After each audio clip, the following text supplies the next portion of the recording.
자, 오늘 말씀 에베소서 2장 10절 말씀 같이 한번 읽어보도록 하겠습니다. 우리는 하나님의 작품입니다. 선한 일을 하게 하시려고 하나님께서 그리스도 예수 안에서 우리를 만드셨습니다. 하나님께서 이렇게 미리 준비하신 것은 우리가 선한 일을 하며 살아가게 하시려는 것입니다. 아멘. 자, 여러분들은, 여기 계신 분들은 우리 예수님을 믿는 사람들이잖아요.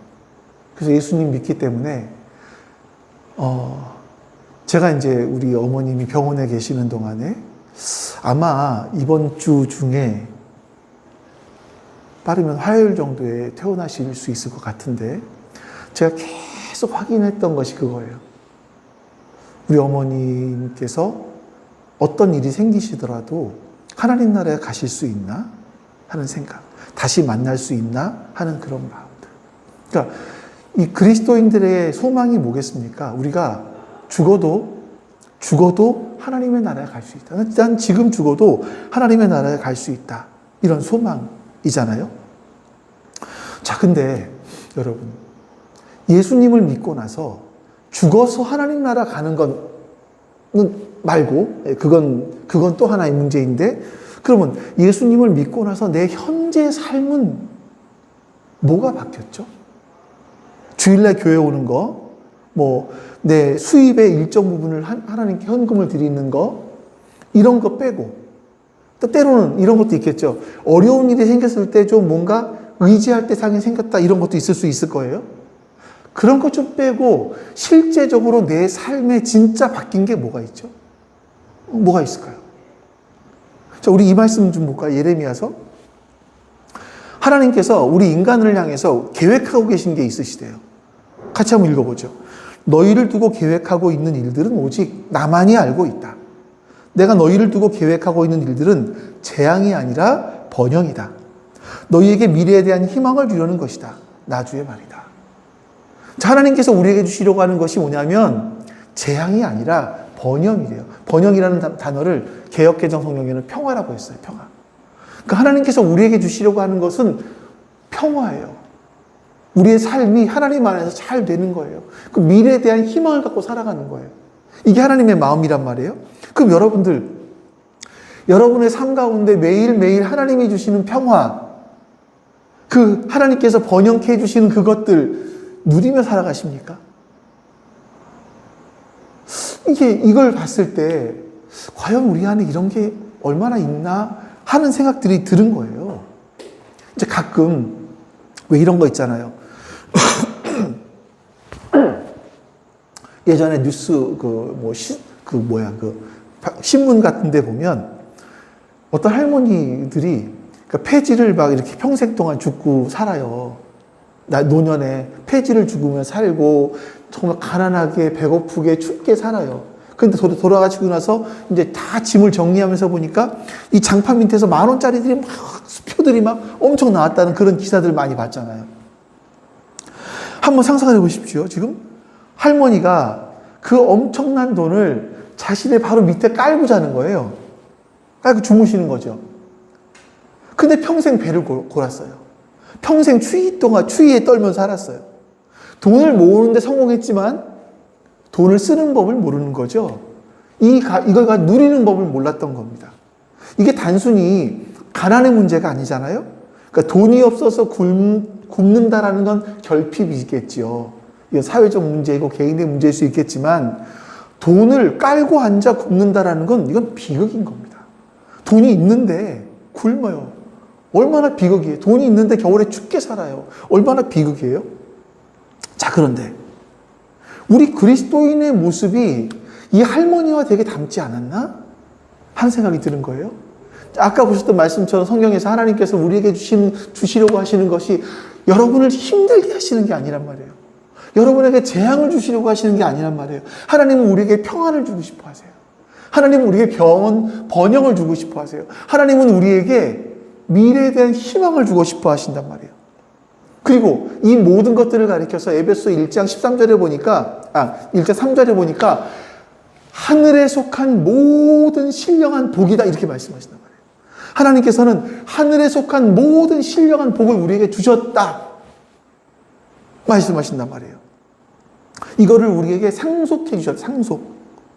그러니까 하나님은 복을 주시는데 그래 어디 네가 좀 잘하나 보자 하고선 잘하면 좀 찔끔 주고 찔끔 주시는 분이 아니라 하늘 창고를 여시고 우리의 삶에 엄청난 영적 자산을 이미 주셨다는 겁니다. 근데 우리는 그걸요, 그 보물을 그냥 마음속 깊은 곳, 어떤 장판 속에, 장판 밑에 묻어두고 있는 거예요. 그리고 세상 사람과 똑같은 가치관을 두고 사람들에게 인정받기를 바라고 조금만 실패해도 인생이 끝난 것처럼 좌절하고 이런 영적인 빈곤함 속에 우리가 살아간다는 거죠. 왜 그럴까요? 내 안에 보물이 있다는 걸 모르거나 아니면 그거를 어떻게 꺼내 써야 되는지를 모르기 때문에 그러는 것 같습니다.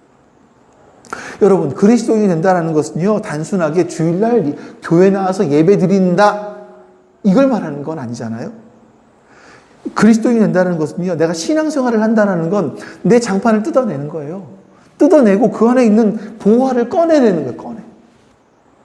이거를 배우고 연습하고 훈련하는 거죠. 이게 그리스도인의 삶의 모습인 거예요. 그래서 여러분들 오늘은요, 바로 우리가 아직 발견하지 못했던 또 있는 건 알지만 꺼내 쓰지 못했던 쓰는 법을 몰랐던 그 복의 실체를 한번 같이 확인해 보려고 합니다. 자, 첫 번째 우리 보물이 뭐냐면 하나님께서 나를 완전히 받아주셨다는 완전한 용납이죠. 이걸 양자됨이라고 하는데 로마서 8장 15절 말씀 한번 보겠습니다. 같이 읽어보죠. 여러분은 또다시 두려움에 빠뜨리는 종살이의 영을 받은 것이 아니라 자녀로 삼으시는 영을 받았습니다. 그래서 우리는 그 영으로 하나님을 아빠, 아버지라고 부릅니다. 이 말씀, 자녀로 삼으시는 영이라는 이 말씀이요. 이 말씀이 입양이라는 뜻이거든요. 근데 우리가 지금 입양하고 이 로마 시대 때의 입양은 달라요. 배너 영화 기억하시죠? 배너가 어떤 유력한 가문의 집안, 이름은 모르겠는데 그 집안으로 입양이잖아요. 그리고 그 다음에 배너가 손에 끼는 게 뭡니까? 혹시 보셨나요, 영화를? 반지. 아버지 가문의 인장 반지예요. 그걸 끼고 도장을 쾅 찍으면 그게 한번 사진 보여줄래요? 저런 거. 반지를 끼고 도장을 찍는 거. 이런 거죠. 이게 양자가 돼요. 그 당시에 양자가 된다는 건 크게 두 가지가 있었어요. 두 가지 의미가 있었어요. 첫 번째는 뭐냐면 신분의 변화인 겁니다. 그 전에 강도질을 했던, 도둑질을 했던, 빚쟁이였던, 노예였던 아무 상관이 없어요. 배너가 과거에 노예였지만 아무 상관이 없어요. 양자가 되면 그냥 입양 서류에 도장을 찍으면 그 과거는 존재하지 않게 돼요. 그 과거는 없는 것이 돼요. 두 번째가 양자가 되잖아요. 그러면 아버지의 법적 권한을 그대로 다 받아요. 친아들과 똑같이. 이거는요, 취소가 불가능하대요. 취소할 수 없는 그런 아주 강력한 계약인 겁니다. 자, 우리가 예수님을 믿고 하나님의 자녀가 되었다라는 게 바로 이런 겁니다. 하나님을 아빠, 아버지라고 부를 수 있게 됐다. 이것은요, 호칭의 변화가 아니에요. 하나님을 그냥 아버지라고 부를 수 있게 됐다. 이게 호칭의 변화가 아니라 내가 속한 나라의 변화입니다. 첫 번째가. 내 영적으로 내가 속한 나라가 변했어요. 우리는 대한민국이라는 이 땅, 이걸 얘기하는 게 아니라 영적으로 우리는 세상에 속했잖아요. 이전까지. 근데 이제는 영적으로 하나님 나라에 속한 사람이 되었다. 첫 번째. 두 번째, 내 신분이 바뀌었어요. 세상에 속한 세상의 아들에서 하나님 나라, 하나님의 아들로 신분이 바뀐 겁니다. 엄청난 변화인 거예요. 자, 우리의 과거가 어땠든, 우리가 어떤 실수를 저질렀든, 우리가 어떤 모습이었든, 하나님은 법적으로 우리의 과거를 깨끗하게 말소하십니다. 없애버리세요. 그리고 우리를 상속자라는 신분을 우리에게 주세요. 하나님 나라의 상속자. 자, 이게 이제 이런 거죠. 이런 거는 아마 여러분들이 많이 들었어요. 사실 이런 설교 제가 한두 번 했겠습니까? 얼마나 많이 했겠습니까? 근데 여전히 하나님을 아버지라 부르는 게 뭔가 좀 그래요. 그렇게 뭐 그냥 부르기는 해도 그게 내 안에 특별한 어떤 의미가 있는 것도 아니고 좀 어색해 보이기도 하고 그렇습니다. 머리로는 알겠는데 이 가슴으로 잘 와닿지가 않는 거죠. 자, 왜 그럴까? 어쩌면 우리나라를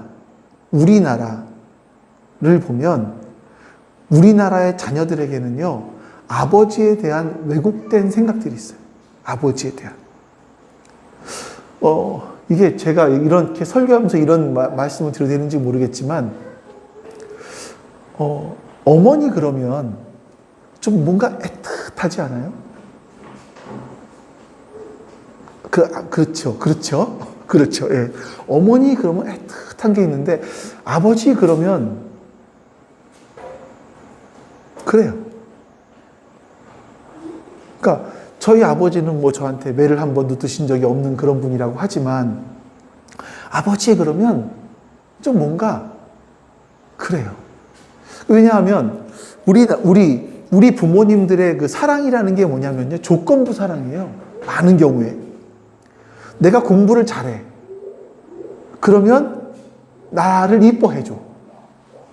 내가 실수해. 그러면 막 야단을 치고 화를 내는 아버지. 그런 육신의 아버지의 경험이 있기 때문에 하나님의 아버지에 대한 이 상이 왜곡되어 버린다는 거예요.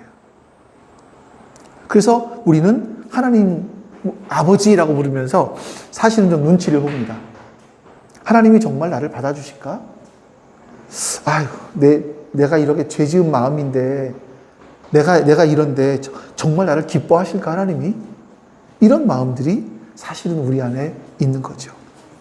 자, 제가 오늘은요, 좀 이 책의 저자의 예화를 2개 들어드릴게요. 자, 두 번 하겠습니다. 이 김용국 목사님이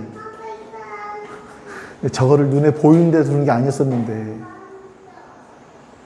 자, 김용국 목사님이 이제 자녀가 셋이 있어요. 위에 둘이 있고, 한 명은 입양을 했습니다. 첫째, 둘째한테는 이게 사랑이 본능적으로 흘러가는 거예요. 근데 셋째한테는 저는 좀 다른 것 같은데, 이 아이를 사랑해야겠다라는 의지적인 그런 결단이 먼저 필요했다. 이런 얘기를 하더라고요. 이제 이 아이가 14개월 때 집에 왔는데, 집에 오게 되면서 첫날밤이죠. 14개월 때 왔는데 첫날 밤 너무나 얼마나 어색하겠어요. 아무리 잘해줘도 본능적으로 불안했던 것 같아요. 내가 아는 사람, 아는 아이들이 같이 있지 않잖아요. 처음 보는 사람과 있는 거예요. 이 아이가 잠도 잘 자지 못하고 계속 울면서 보채더래요. 그러다가 자꾸 이게 토할 것 같은 거예요. 이제 그래서 그 김용 목사님이 아이를 이렇게 데리고 끼가 안고요, 누워서 토닥거리고 있다가 자꾸 토할 것 같아서 이렇게 세우는 거죠. 이렇게 세우는데 와락 하고 목사님이 옷을 다 토해버렸다는 거예요. 여러분 젖 먹는 그 토한 냄새가 얼마나 독한지 아시잖아요? 이 냄새가 너무나 심하니까 일단 나부터 옷 갈아입고 화장실 데려다 놓고 나부터 옷 갈아입고 잠깐 물 좀 뿌린 다음에 애를 씻기려고 했는데, 아이가 그 토사물이 가득한 몸을 가지고 팔을 벌리고 이 목숨 달려오더라는 거예요. 그럼 자, 친아들이면 어땠을까요? 처음에 그냥 안았을 건데, 이 목사님이 이렇게 고백을 하는 거죠. 처음에 달려오는데 주춤하게 되더라는 거예요. 너무 더러워서, 냄새가 많이 나니까. 그러다가 다시 그 아이를 안았다. 이런 표현을 합니다. 이때 이 목사님에게 2가지 생각이 스쳐 지나갔대요. 한 가지는 뭐냐면, 내가 이 아이의 아버지이지, 내가 이 아이의 아버지야. 나는 이런 생각이 들었대요. 왜냐하면 자녀가 더러운 것이 묻어도 피하지 않는 것. 이게 부모니까. 두 번째는 하나님 아버지는 어떤 분이신가라는 생각이 좀 들었대요.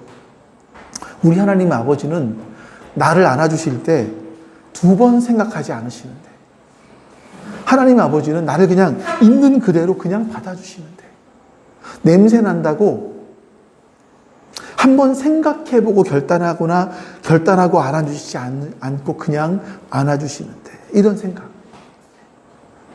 하나님은요, 우리의 모든 죄짐을 지고 하나님 앞에 나아갔을 때 하나님은 멈칫하지 않으십니다.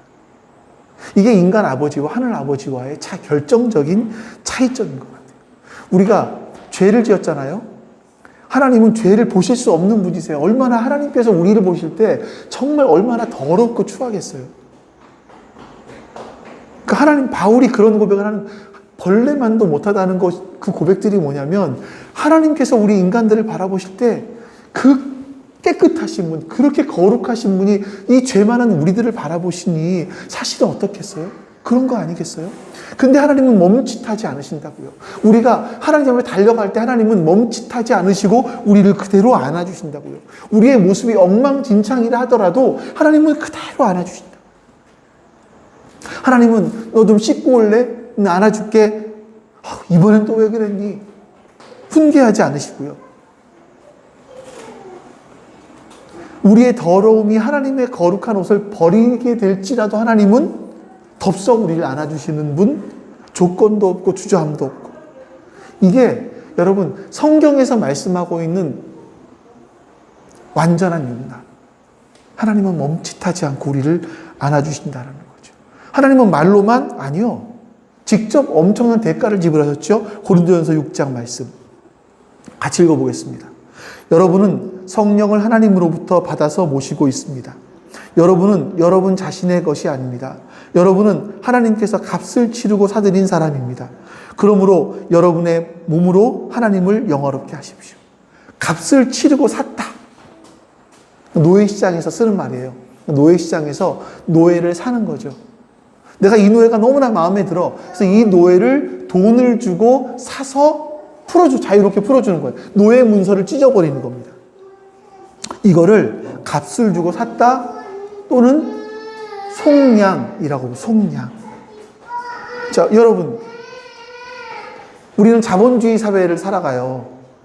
자본주의 사회를 살아가다 보니까 여러분의 이마에는 여러분의 주변 사람들이 보이지는 않지만 여러분의 주변 사람들이 여러분에게 다 얼마짜리라고 붙여놔요. 얼마짜리. 우리 그러잖아요. 물건을 살 때 10만 원짜리를 주면 그거 10만 원이에요. 10만 원짜리 가치잖아요. 어떤 건 10억짜리죠. 10억짜리예요. 그러면 10억을 샀어요. 그러면 그건 10억짜리 가치라고 우리가 알잖아요. 우리는 사람들이 너는 연봉 3천짜리. 난 얼마야? 연봉 2천짜리. 너는 연봉 얼마짜리? 너는 어느 대학짜리? 이게 다 붙어 있단 말이에요, 우리한테. 사람들이 우리를 바라볼 때. 말은 안 하지만. 근데 하나님은요, 우리를 사기 위해서 자신의 전부이신 예수 그리스도의 피값을 지불하신 거죠. 그래서 보시면 세상에 꼬리표를 뗐어요. 그리고 예수 그리스도의 십자가라는 태그를 붙여주십니다. 너는 내 피값 짜리야. 너는 예수 그리스도 짜리야. 이게 우리의 가치인 거예요. 우리의 가치. 자, 여러분, 한번 이런 상상을 해볼까요? 우리 영끌이라는 말을 하잖아요. 영끌해도 못 살 차, 부가티. 얼마예요, 부가티가? 요즘에. 부가티. 한 40억 하나? 오케이. 40억이라고 해요. 40억짜리 부가티를 샀어. 모든 걸 다 털어서. 자, 그러면 여러분, 그 차를 집사님네 아파트에 세워놓을 수 있겠어요? 나 엊그저께 저 중계 그린 아파트에 치킨을 사러 갔어요. 주차가 너무 힘든 거야. 너무 바글바글한 거. 차가 너무너무 많은 거예요. 지하 주차장도 없잖아요. 차가 너무너무 많은 거예요. 야, 여기 있으면 차 다 긁히고 살겠다 하는 생각이 드는 거예요. 그런데 그곳에 부가티를 갖다 놓는다? 상상할 수가 없죠. 거기 놓고 잠을 못 자요. 아마 그 옆에 텐트를 치고 차를 지키거나 하지 않을까요? 하물며 하나님께서 하나님의 전부를 다 주고 우리를 사셨어요. 그럼 하나님의 시선이 여러분에게서 떨어질 수 있겠냐는 거예요. 하나님의 시선을 여러분에게서 떼실 수 있겠냐고요. 안 되죠. 그건 불가능해요. 얼마나 큰 대가를 지불하고 사셨는데 우리를 잠시도 눈을 떼지 못하신다는 겁니다. 우리는요, 예수 그리스도 안에서 완전히 하나님께 받아들여진 존재가 됐어요. 용납되었어요. 단순하게 용서받은 것이 아니라 골로새 1장 13절에 보니까, 그 책에는 더 많이 기록되어 있는데 골로새 1장 13절에 보니까 우리가 흑암의 권세 아래 살고 있었다가 이제 하나님께서 우리를 어디로 바꾸셨냐면 사랑하는 아들의 나라로 옮기셨다라고 말씀해요.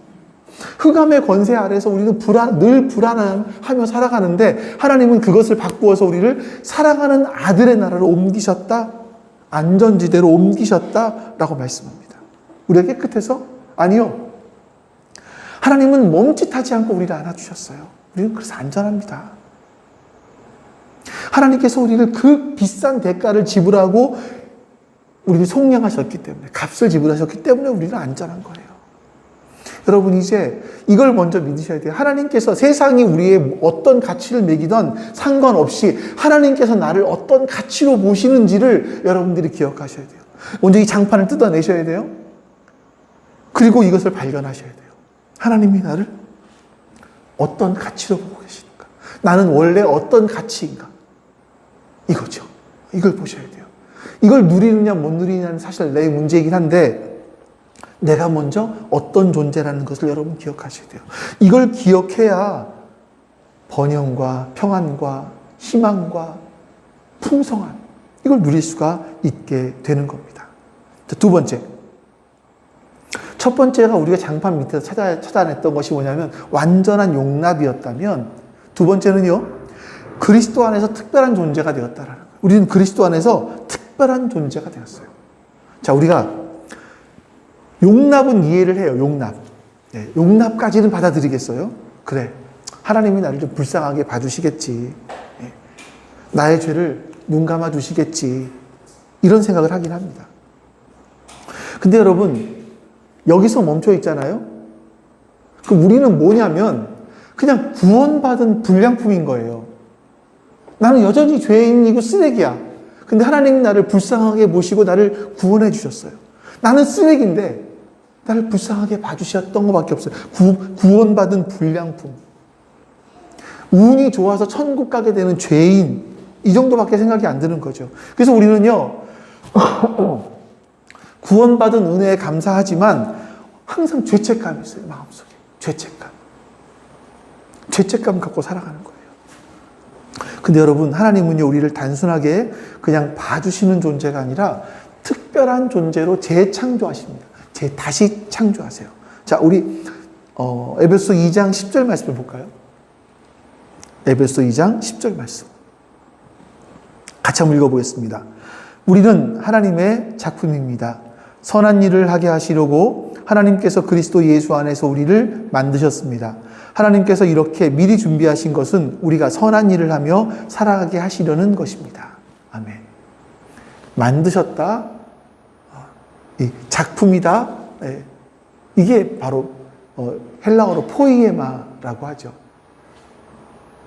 영어로 포임이 여기서 나왔습니다.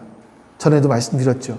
자, 우리 그 사진을 보시면 여러분, 공산품과 작품과의 차이가 뭡니까? 공산품은 공장에서 막 찍어내요. 새로운 게 나오잖아요? 그럼 이전에 만든 건 폐기 처분하고 새로운 걸 또 찍어냅니다. 이 제품, 공산품이라는 것은요, 효율로 따져요, 효율. 이거 평가받아요. 기능이 떨어지면 폐기 처분되는 거예요. 근데 보세요. 이 세상에서 우리가 사람들을 바라볼 때 어떻게 바라보냐면, 저 사람은 나이가 들었어. 기술이 옛날 기술이야. 효율이 떨어진 거예요. 그럼 어떻게 돼요? 폐기 처분. 새로운 사람들이 올라오고. 이게 세상의 원리란 말이에요. 그래서 우리는 항상 불안합니다. 나보다 더 유능한 사람이 나오면 어떡하지? 내가 좀 몸이 약해져서 내 기능을 다 못하면 어떡하지? 항상 불안하죠. 근데 작품은 다르죠. 작품은요, 재료비가 얼마냐? 얼마나 튼튼하냐? 이런 거에 달려있지 않습니다. 다음 사진 하나 볼까요?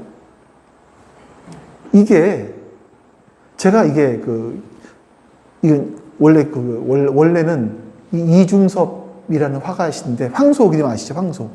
이중섭이라는 화가가 그린 그림이에요. 근데 이분이 그 구상 선생님에게 병문안을 가서 그려줬던 천두복숭아. 이걸 좀 찾아보고 싶었는데 그건 못 찾았고, 이건 지금 담배, 그 은박지 있잖아요. 담배를 겉에 종이를 떼어내고 안에 있는 은박지에다가 그린 그림이거든요. 두 아이라는 그림이에요. 여러분, 담배 은박지예요. 마치 장난한 것 같잖아요, 누가. 근데 이걸 누가 그렸느냐에 따라서 여기, 저기, 구상 써있어요.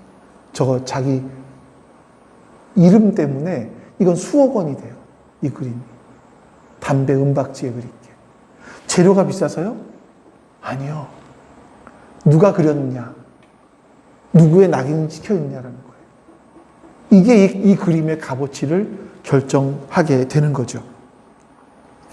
여러분, 우리의 인생 귀퉁이에는요, 이 우주를 창조하신 하나님의 친필이 써 있어요. Made by God. 하나님 만드신 거예요. 이게 진짜 우리의 가치예요. 하나님 만드셨기 때문에 우리는요, 다른 것으로 대체 불가능합니다. 근데 저 자신을 보니까 제가 이 설교문을 막 하다가 처음에는 우리를 제가 걸작품. 근데 저 자신을 봐도 이게 내가 걸작품 같지가 않은 거예요. 이게 계속 내 안에 용납이 안 되는 거예요. 그래서 다 걸자를 지워서 사실. 걸작품 써놨다가 나는 걸작품은 아닌 것 같아. 작품인 것 같아. 그냥 작품이야. 하나님의 작품인 건 인정하겠는데 최고의 작품이 걸작품은 아닌 것 같아 라는 마음이 막 있어서 다 걸자라는 걸 지웠거든요. 이게 사실 아직도 저의 모습이에요. 아직도. 꺼진 거 아니에요, 혹시? 아니에요.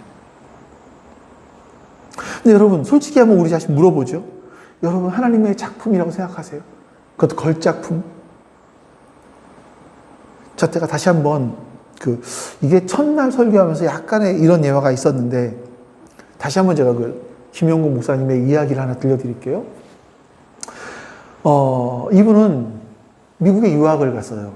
부모님이 굉장히 부자세요. 어떤 건설 회사의 부자이세요. 건설 회사를 하시는 분이셨고, 지금은 이제 그분은 CEO로 있는 것이 아니라 그냥 전문 CEO를 두고 당신은 그 사목처럼 회사에서도 일을 하시고, 또 주로 이제 하나님 나라 복음 네트워크라고 거기서 교회를 회복시키는 일들을 주로 하시죠. 자, 근데 이분이 젊었을 때 미국으로 유학을 갔어요. 결혼을 하고. 가서 했나? 그건 모르겠네. 근데 미국에서 30대 초반에 목사 안수를 이미 받았는데 이혼을 하게 됐어요. 그 당시에 목사가 이혼을 했다? 이거는 사실 엄청난 이야기예요. 왜냐하면 어느 교회에서도 이혼한 목사를 청빙하지 않아요. 그러면 이제 이분이 그랬던 거죠. 나는 이제는 강단에 설 수가 없다. 내가 강단에서 어떻게 설교를 해? 나는 하나님께 버림받은 사람인 것 같아. 내 인생은 실패작이야. 나를 초청해 줄 사람은 아무도 없어. 그래서 한국으로 돌아올 용기도 없고, 그렇다고 미국에 살아갈 힘도 없고, 그래서 이 소망을 다 잃어버린 거예요. 그때 하나님께서 한 친구를 보내주셨는데 나이지리아 친구 블로스라는 이름의 나이지리아 친구였다고 해요. 이제 박사학위를 다 마쳐갈 때쯤에 이제 그 무렵 학교 카페에서 마지막으로 이 블루스를 만난 거예요. 그래서 이 블루스라는 친구에게 자기가 결혼에 실패하게 된 것, 또 이런 어떤 나 자신의 절망적인 이야기, 이런 것들을 다 꺼내줬대, 이야기했대요. 그 목사님의 이야기를 가만히 듣더니 블루스가 아무 말 없이 그 테이블에서 휴지를 한 장 딱 꺼내더니 휴지를 10개 펴고 자신의 안에 있는 주머니에서 만년필을 하나 꺼내더니 거기다가 잉크를 똑똑 떨어뜨리더라는 거예요. 그러면서 이 잉크를 딱 보여주면서 이 냅킨을 보여주면서 너의 인생이 이렇게 얼룩졌다는 거지? 이렇게 물어보더라는 겁니다. 그럼 뭐라고 말을 하겠어요? 그냥 우리는 보통 이러면 꾸겨서 버릴 거 아니에요?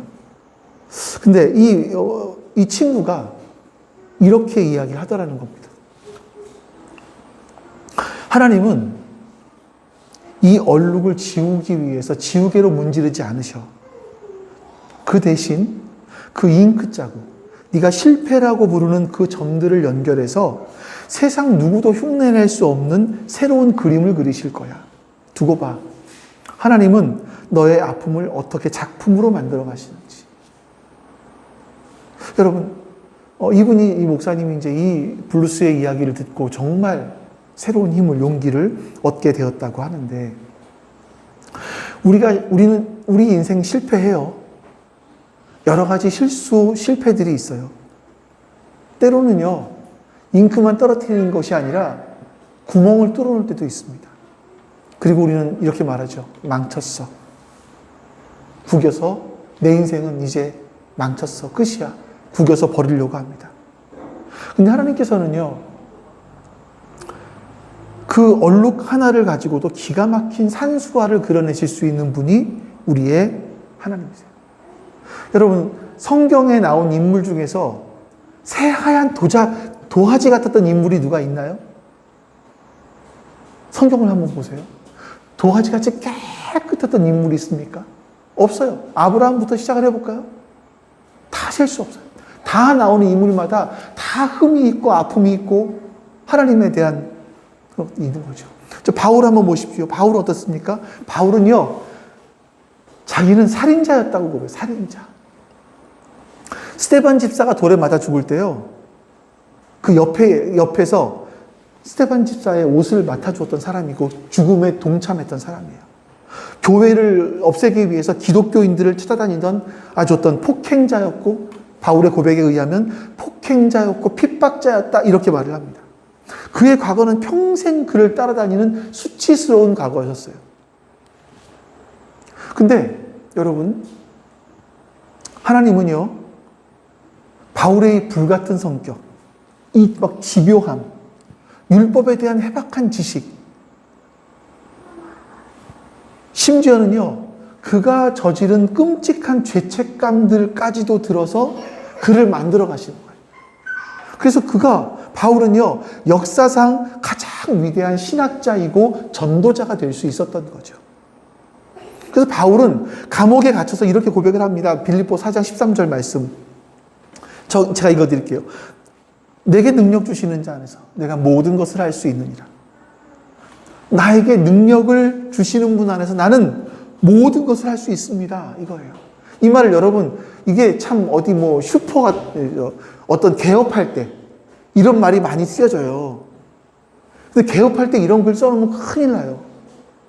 개업하는 데는 잘 되라는 얘기 해야 되는 거잖아요. 근데 바울이 이 말을 하기 앞에 보면 내가 잘 되든지 못 되든지, 좋은 걸 먹든지 아니면 배가 고파서 못 먹어서 배가 고파 굶주리든지, 나는 여기에 영향을 안 받습니다. 왜요? 내게 능력 주시는 자 안에 내가 있기 때문에. 그러니까 이 말은 슈퍼맨이 된다는 말이 아니라 하나님께서 나와 함께 하시기 때문에, 하나님으로부터 내가 자족하는 법을 배웠기 때문에 나는 세상에 어떤 영향을 받지 않습니다. 내가 지금 감옥에 갇혀 있지만 나는 과거에 사람을 죽인 죄인이지만 하나님께서 이 모든 것을 합력해 선을 이루어 가십니다. 그냥 비굴하지 않습니다. 이런 신앙 고백인 거예요. 여러분의 인생을 한번 보십시오. 여러분의 인생의 냅킨에는 어떤 얼룩들이 있습니까? 어떤 구멍들이 있습니까? 그것 때문에 나는 생각합니다. 나는 안 돼. 스스로 포기하는 게 아니에요. 사탄은요, 여러분의 마음속에, 제가 처음에 설교하기 전에 이런 말씀 드렸었죠. 여러분들이 어떤 일을 하려고 할 때 여러분의 마음속에 주저하게 만드는 마음, 아니면 뭐를 막는 일들이 생기면 생각해 보셔야 되는 거예요. 내가 잠시 기다려야 되는 건지, 아니면 무언가 내가 이 일을 할 때 방해하는 건지 기도하시면 생각해 보셔야 되는 거예요. 사탄은요, 여러분이 무언가 하나님 안에서 풍성한 삶을 살아가려고 할 때 여러분을 정죄합니다. 여러분을 막죠. 네가 뭘 어떻게 해? 우리를 고소하는 거예요.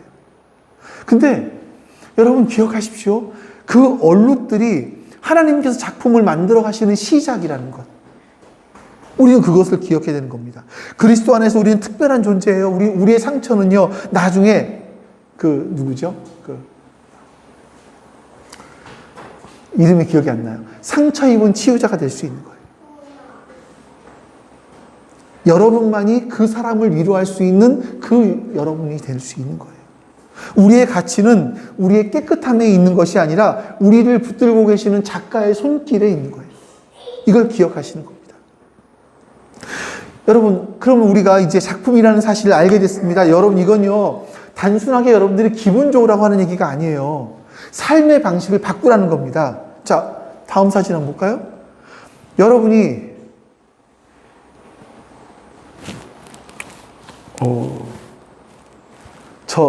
봉준 이사님이 지금 안에 티셔츠 입은 거 얼마짜리예요?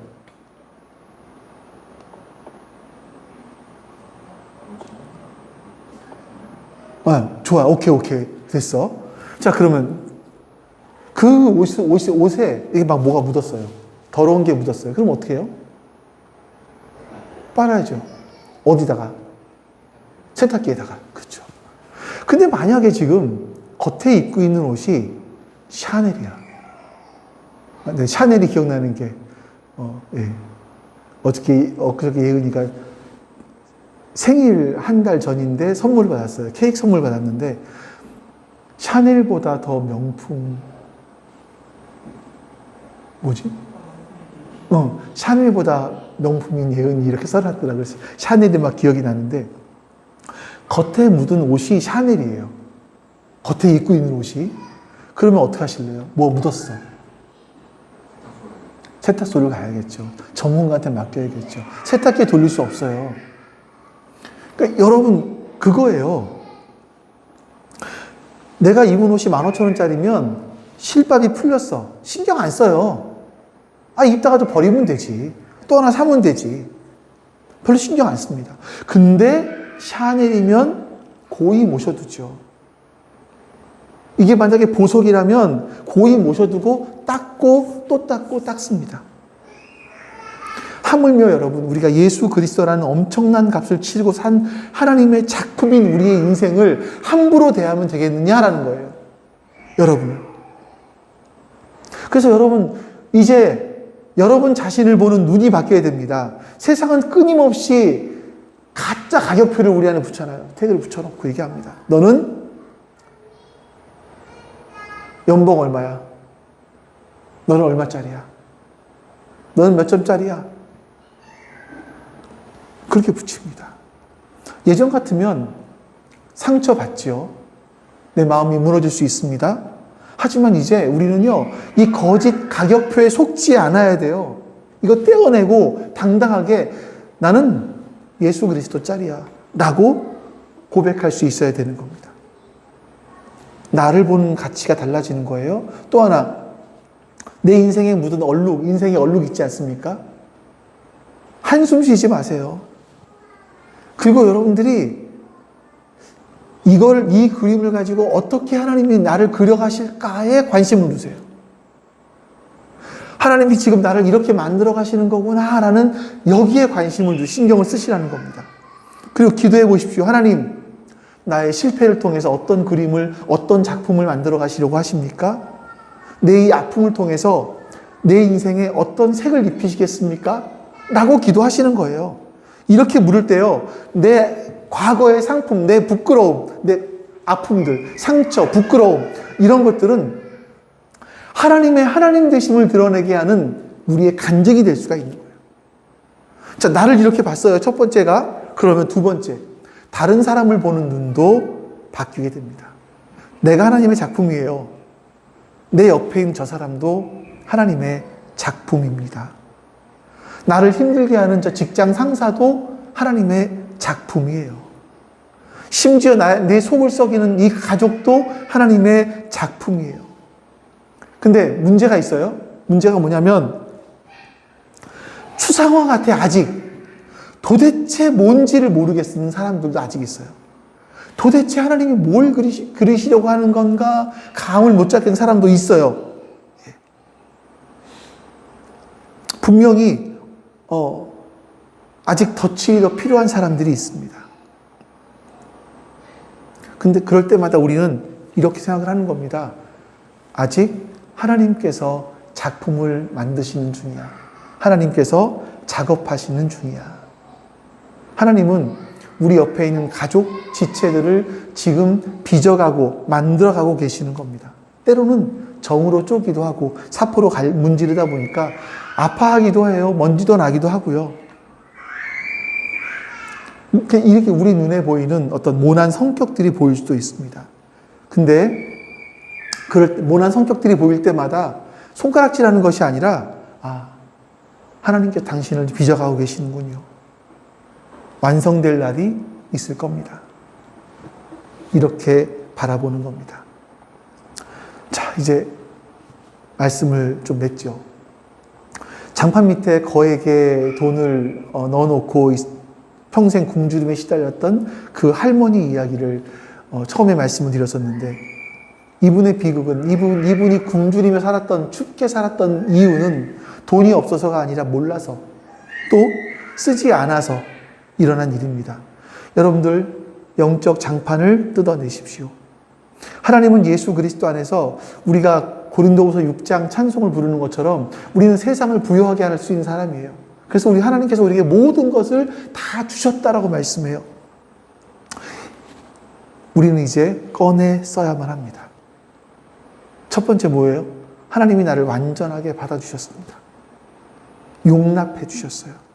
우리 마음속에 어떤 과거에 잘못했던 것들로 말미암아 죄책감들을 시달릴 수도 있고 어떤 마음의 아픔들이 있을 수 있겠죠. 그럴 때마다 세상이 나를 거부해도 하나님은 나를 받아주셨어. 하나님은 나를 용납해 주셨어. 라고 하는 그런 마음, 첫 번째. 남들과 비교가 될 때마다 내가 좀 비참해지고 위축되려 할 때마다 나는 우연히 태어난 존재가 아니야. 난 하나님의 작품이야. 라는 것들. 그래서 바울이 감옥이라는 최악의 환경 속에서 바울은 이 보물을 꺼냈을 줄 알았던 거예요. 그래서 이렇게 고백했던 거죠. 그리스도 안에서 나는 나의 가치, 나의 정체성을 내가 알게 되었기 때문에 나는 가난해도 비굴하지 않아. 나는 부여해도 교만하지 않아. 나는 어떤 형편에도 자족할 수가 있어. 이렇게 고백했던 겁니다. 여러분, 올 한 해 동안 우리에게 그런 은혜가 찾아올 수 있기를 바라요. 창고에 쌓여있는 그 보물 그냥 썩히지 마십시오. 나는 왕의 자녀이고 하나님의 걸작품입니다. 이 엄청난 자산을 우리가 마음껏 사용해서 우리의 삶을 풍성하게 누릴 수 있기를 바랍니다. 그리고 우리가 부르는 찬송처럼 내 풍성함을 통해서 세상을 부요하게 하는 그 풍성함을 흘려보낼 수 있는 그런 진짜 그리스도인의 모습이 될 수 있기를 주님의 이름으로 축원합니다. 아멘. 아버지 하나님, 우리가 하나님께서 우리에게 주신 그 하늘에 속한 모든 신령한 복, 그 복들을 우리에게 주셨는데 하나님, 우리는 어떻게 살아가고 있습니까? 우리는 정말 그 복을 주신 하나님을 기뻐합니까? 하나님, 우리가 하나님이 주신 그 신령한, 하늘에 속한 신령한 복이 무엇인지 깨닫게 해주시고, 그냥 장판 밑에 숨겨두는 것이 아니라 그것을 꺼내 쓸 수 있게 해주시옵소서. 하나님, 그래서 이 세상을 살아가면서 세상의 눈치를 보며 세상 사람들의 기준에 맞춰 살기 위해서 하나님, 그렇게 어렵고 힘들게 살아감이 아니라 하나님이 주신 그 풍성함을 우리가 누릴 수 있게 하여 주시기를 주님 원하옵고 기도하옵나이다. 그래서 올 한 해 동안 우리가 이 말씀들을 나누면서 우리가 살아가는 삶 속에서 정말 풍성한 삶이 무엇인지 하나님 깨닫게 해 주시옵소서. 그리고 살게 해 주시옵소서. 하나님, 우리의 지체들 하나님 기억하여 주시옵소서. 하나님을 알아가야 될 우리의 가족들 하나님 기억하여 주시옵소서. 그들에게도 하나님께서 하나님 나라의 그 풍성함이 무엇인지 발견할 수 있는 그 기회 하나님 허락하여 주시옵소서. 오늘도 주께서 주신 그 은혜가 우리 가운데 차고 넘침에 감사드리며 우리 주 예수 그리스도의 이름으로 기도하옵나이다. 아멘. 여호와는 내게 복을 주시고 너를 지키시기를 원하며 여호와는 그의 얼굴을 내게 비추사 은혜 베푸시기를 원하며 여호와는 그 얼굴을 내게로 향하여 드사 평강 주시기를 원하노라. 아멘. 이제는 우리에게 참된 하늘에 속한 그 풍성한 삶을 누리게 하기 위해서 이 땅에 오신 예수 그리스도의 은혜와 그 아들을 보내시기까지 우리가 풍성한 삶을 살기 원하시는 아버지 하나님의 사랑하심과 그 길을 우리에게 보여주시는 성령 하나님의 함께하심이 지금 주 앞에 모여 예배드린 모든 하나님 백성들 머리 위에 지금부터 영원토록 함께하시기를 간절히 축원하옵나이다. 아멘.